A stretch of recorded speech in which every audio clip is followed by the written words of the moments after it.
Saudara-saudari terkasih, pada hari Minggu, 29 Juni 2025, bacaan dari Injil Matius, bab 16, ayat 13 sampai dengan ayat 16.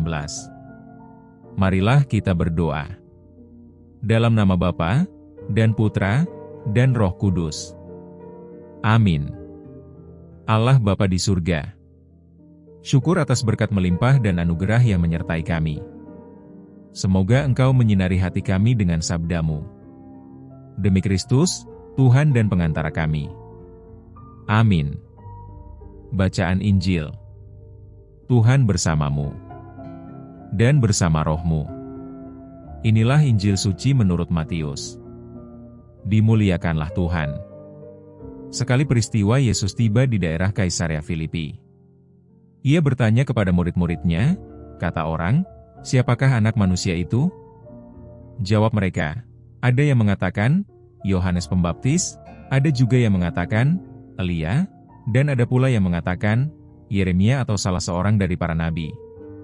Lalu Yesus bertanya kepada mereka, "Tetapi apa katamu, siapakah aku ini?" Maka jawab Simon Petrus, "Engkau adalah Mesias, Anak Allah yang hidup." Kata Yesus kepadanya, "Berbahagialah engkau Simon bin Yunus, sebab bukan manusia yang menyatakan itu kepadamu, melainkan Bapa-Ku yang di surga.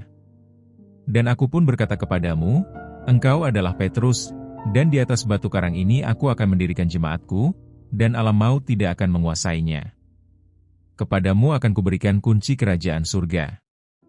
Apa yang kau ikat di dunia ini akan terikat di surga, dan apa yang kau lepaskan di dunia ini akan terlepas di sorga." Demikianlah sabda Tuhan. Terpujilah Kristus. Renungan. Saudara-saudari yang terkasih dalam Yesus Kristus, Hari Raya Petrus dan Paulus mengingatkan kita pada kedua sosok pribadi yang awalnya rapuh, tetapi Tuhan menghendaki menjadi pondasi gereja dalam pelayanan dan penyebaran kabar keselamatan. Tuhan menyempurnakan manusia karena kasih Tuhan kepada semuanya. Semuanya bisa terjadi karena kuasa Tuhan. Perkataan-perkataan dan iman kita itu sejatinya mengalir dari Tuhan yang membimbing hati dan nurani manusia untuk berkata-kata tentang kemuliaan Tuhan. Kita tidak lepas dari berkat Tuhan. Seumpama kita dapat memahami ajaran kasih Tuhan, itu bukan semata kita ingin dan jelas dalam tujuan hidup kita.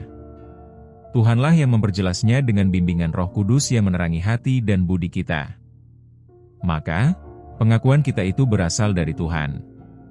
Bersikap rendah hati seperti Petrus dan Paulus adalah teladan yang baik bagi perkembangan iman kita.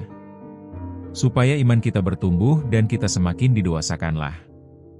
Semoga Tuhan memberkati. Amin.